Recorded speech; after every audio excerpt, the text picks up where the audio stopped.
and practicing and practicing. All great magicians that I've ever known or met loves to practice. To make it look good, you should be fluent at it. You should be able to make it look easy no matter how hard it is. Once the first mouth drops open in disbelief, because you as a 12-year-old have done something really quite amazing, then the practice is worth it. No matter how amazing his skills, the magician failed to progress from a street performer for hundreds of years. Wherever crowds gathered, there he would compete with the melee of traders and other entertainers for a few coins. 500 or 600 years ago, all magicians were sort of street performers, working outdoors at the fairs, working the street corners and buskers.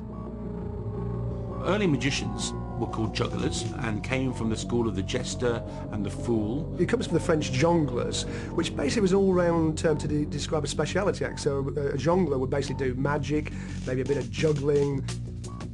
Perhaps he would sell people stuff to cure an ill, or he would read a fortune. Plate spinning, contortions. You know, he was basically a performer of all sorts of, he was a one-man theatre company. And mostly they would perform in places like fairs and fetes and stuff like that. But here's a guy who can suddenly make money appear from behind your ear, make gold coins appear from inside bread rolls and stuff like that. And it was amazing. This was a fantastic entertainment.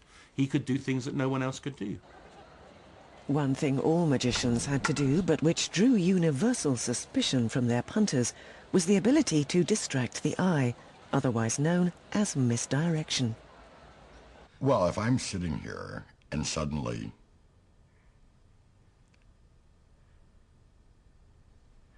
well, of course you looked at the box too, didn't you? Misdirection is a magician's most powerful weapon. The man who's going to do the next part of the trick is this man. So what he would do is he would start to put it in and say, look, here it is in the bag. Please feel it is in the bag. Feel. Don't break, okay? Now, are you with this girl? No. And that was all he was necessary to do. You see?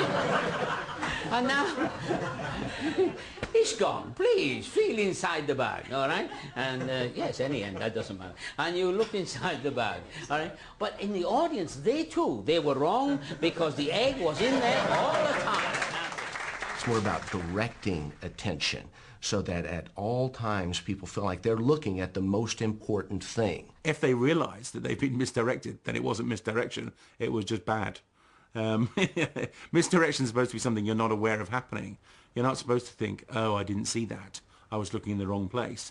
Because then you know, because then you can work back. Then you can track it back and go, well, it must have been when he made me look over there that it happened.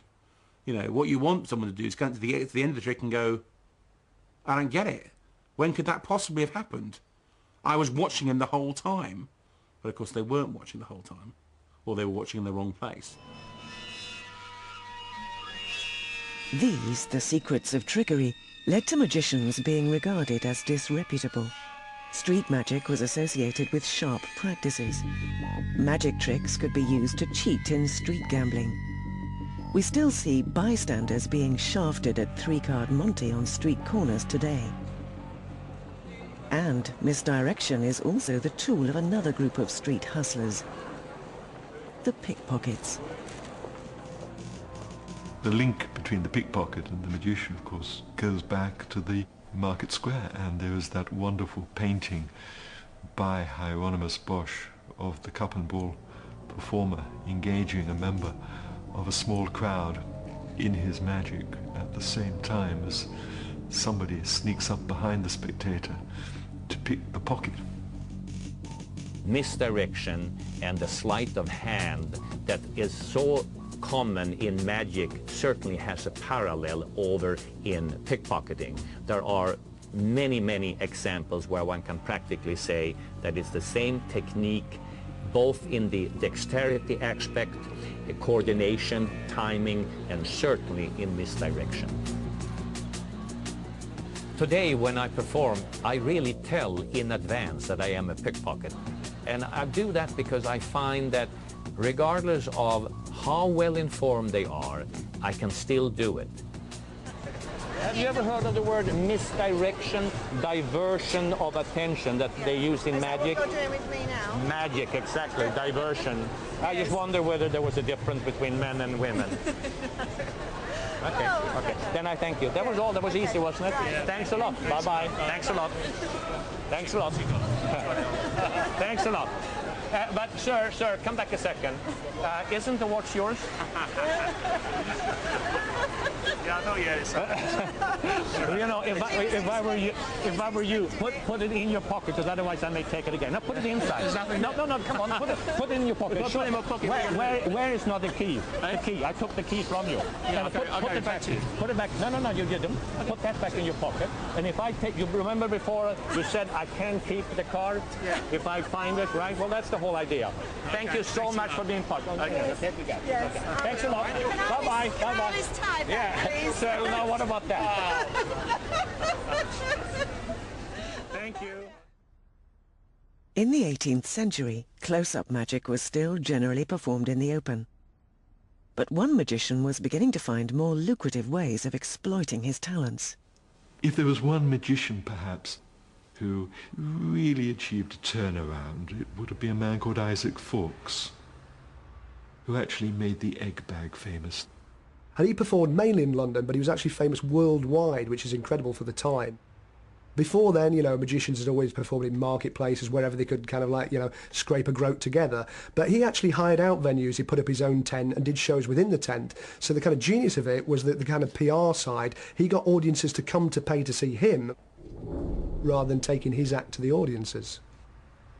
And he's saying, come inside the tent and see this private show. It's just for you. But you have to pay to come into the tent. So you're making a commitment beyond the sort of walking casually by. But people do. People come into the tent and they stand and watch the show. People credit him as being the first guy to come up with these ideas. Even though Isaac Fawkes was incredibly famous, it sounds as though his repertoire wasn't that different. It wasn't as though he was particularly innovative. He did a lot of card tricks. Apparently he did a trick where he took a pack of cards, threw it at the ceiling, and one card stuck there, and it was the chosen card. And amazingly, that is still one of the most popular close-up commercial card tricks today. One of the most famous things about is he's described as producing hundreds of eggs out of a bag. Which suggests that there was a bit of hype going on because, you know, the egg bag has only ever got one egg involved. I mean, the story of him producing hundreds of eggs was obviously just a kind of like Chinese whispers kind of PR kind of thing to get people to see the show. It's just a cheap trick. Fawkes also hired tavern rooms in which to perform. He not only moves into better locations, but he's also saying, I want to do less work. He starts putting together what I suppose you would call the birth of the variety show. He says, let's get some other people. He's very keen on what he calls posture makers, basically contortionists. And that's great. So he gets to do his show. He's indoors. It's a lot more comfortable. But the problem with it is you're in a tavern. People are drinking. People are having a wild time. They're perhaps not the most conducive to an audience. I often think that if people had a few drinks, that's great for magic. But if you have too many drinks, then you slip over the edge into being a yob. And also, it's kind of seedy. It's not really what he's looking for. He wants to move up a peg. He wants to get the better class of clientele. And they're not going to come to the tavern to watch him. So eventually he's taking over theatres, halls, places like that, and putting on bigger and better shows. He grew very rich out of it. I mean, really rich. For his day, he was a megastar. Even those that have the eyes of hawks cannot catch out your servant, Isaac Fawkes.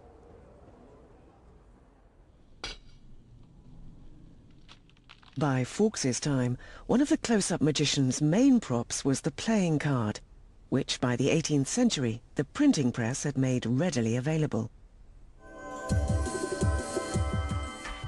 I called this the world's fastest card trick.